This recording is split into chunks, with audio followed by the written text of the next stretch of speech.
So hello dudes. இந்த சேனலில் வந்துட்டு நான் எதுக்கு ஓப்பன் பண்ணேன்னு எனக்கே தெரில, எதுக்கு வீடியோ போட்டுருந்தோன்னு எனக்கே தெரில. ஓன் கண்டென்ட்டாக வந்துட்டு சேனலில் யூடியூப் போடலாம் தான் நினச்சேன். அப்புறம் பார்த்தீங்கன்னா கதை வந்துட்டு க்ரியேட் பண்ணிட்டோம். அப்புறம் அது ஏஐயில் எடிட் பண்ணிட்டு டக்குன்னு போடுறதுக்குள்ளேயே வந்துட்டு ரொம்ப நாள் ஆயிடுது. ஸோ சேனலோட அல்காரிதம் மெயின்டைன் பண்ணணும் அல்லவா?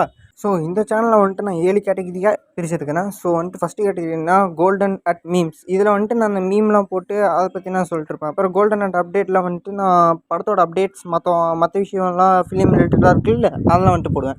ஸோ கோல்டன் அட் ரிவ்யூவில் வந்துட்டு இப்போ புதுசாக வந்த படத்துக்கு ரிவ்யூ போடுவேன். கோல்டன் அட் அஃபீஷியலில் வந்துட்டு நம்மளோட ஷார்ட்ஸு, நாங்கள் ஓனாக கிரியேட் பண்ண ஷார்ட்ஸ், அந்த மாதிரி. கோல்டன் அட் அன்அஃபீஷியலில் வந்துட்டு இப்போது நம்ம ஏதாவது படம் ஃப்ளாப் ஆயிடுச்சுன்னா அதோட ஸ்டோரி இப்படி இருந்திருக்கலாம்ல, நம்மளுக்கு ஒரு கெஸ் இருந்திருக்கணும்ல, அதை வந்துட்டு நாங்கள் படமாக்கி போடுவோம். அப்புறம் கோல்டன் அட் காமெடியில் வந்துட்டு காமெடிஸ்லாம் நிறையா இருக்கும், அதெல்லாம் எடுத்து போடுவோம். அப்புறம் கோல்டன் அட் ஓல்டில் நம்ம இதில் பார்த்த படம் தான், ஆனால் இந்த சில பேத்துக்கு வந்து அந்த கதை தெரியாதுல்ல, அதெல்லாம் வந்துட்டு எடுத்து ஷார்ட்ஸாக போடுறோன்ட்டு ஐடியா பண்ணியிருக்கோம். பட் அந்த டீலிங் எனக்கு ரொம்ப பிடிச்சிருந்துச்சு, ஒத்துக்கிட்டேன். இப்போ லாஸ்ட்டாக ஒரு மீம் போட்டிருந்தேன், அதுக்கு வந்துட்டு நல்லா வியூஸ் போயிருந்துச்சு. ஸோ எல்லா சப்ஸ்கிரைபருக்கும் ஒரு தேங்க்ஸ் சொல்லிக்கிறேன்.